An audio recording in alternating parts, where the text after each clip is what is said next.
Trust me, you must encounter a lot of challenges in this life. You get me? No matter what you do, you must encounter a lot of challenges. So, but I want you to take it as this is just part of life. It's a nature. It's a nature of life. You must encounter both good and bad things. You understand me, bro? You need to understand that the only thing that will keep you going is the right mindset. Always feel that no condition is permanent, nothing is permanent in this life. So any condition you are in is definitely going to pass away and you'll still be alright.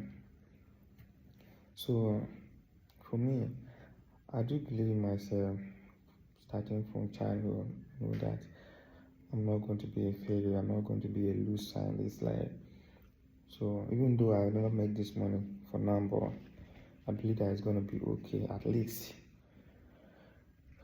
I will not be a loser. You get me?